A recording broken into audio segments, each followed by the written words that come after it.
আজ হচ্ছে রবিবার, সকালবেলা সবজির বাজারে গিয়েছিলাম। হাঁটতে হাঁটতে আমরা হাঁটতে গিয়েছিলাম, তারপর ওখান থেকে এসে বাজারে গিয়েছিলাম। তো বাজারে গিয়ে শাক, অনেক রকম শাক পাওয়া যায়। আগে মানে পুঁই শাকও পাওয়া যেত না, এখন তো পুঁই শাক টাক সব পাওয়া যায়। তো আজকে প্রথমবার পেলাম, মানে এত বছর আছি কোনোবারে কলমি শাক পাই না, এই প্রথমবার দেখলাম প্রচুর পরিমাণে কমলি শাক এসেছে। কমলিই বলে তো, কমলি শাক এসেছে। তো আজকে নিয়ে এসেছি, দুটো আটি নিয়েছি, অবশ্য 20 টাকা করে আটি, দুটো নিয়ে এসেছি। দামটা হয়তো ওখানের থেকে বেশি, কিন্তু পাওয়া গিয়েছে, এটাই বড় কথা। অন্য জায়গায় হয়তো, মানে ব্যাঙ্গালোরের আরও অন্যান্য জায়গা আছে যেগুলো কলকাতার জিনিসপত্র পাওয়া যায়, ওখানে পাওয়া যায়। আর আমাদের এখানে বাজারে আসতো না আর কি, এই প্রথমবার এসেছে। পুঁই শাক তো পাওয়াই যায়, পুঁই শাকও এনেছি। পুঁই শাকটা অনেক দিন ধরেই পাওয়া যাচ্ছে।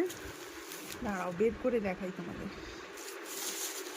এই যে আটিগুলো কিন্তু অনেক বড় বড়, মানে একটা নিলেই হতো, যেহেতু অনেক দিন পরে পাওয়া গেছে, তা মানে প্রথমবার পেয়েছি, সেই জন্য আমরা দুটো আটি নিয়েছি। আর এত ভালো, দেখো শাকটা একদম নরম, কিন্তু দেখতে পেয়েছো? একটু ছোট ছোট মানে কলমি শাক কাটলে ভালো হতো।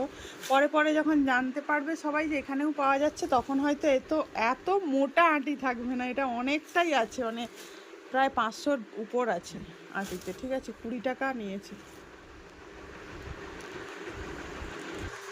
এই যে দুটো আটি নিয়েছি, অনেক অনেক পরিমাণে শাক আছে, দেখেছো?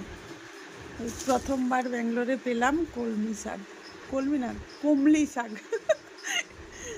তো যাই হোক, এখানে দেখো এই যে পুঁই শাক নিয়ে এসেছি। পুঁই শাক তো আগেও পাওয়া যেত, পুঁই শাক এনেছি। এখানে নোটে শাক, আর এখানে লাল শাক এনেছি।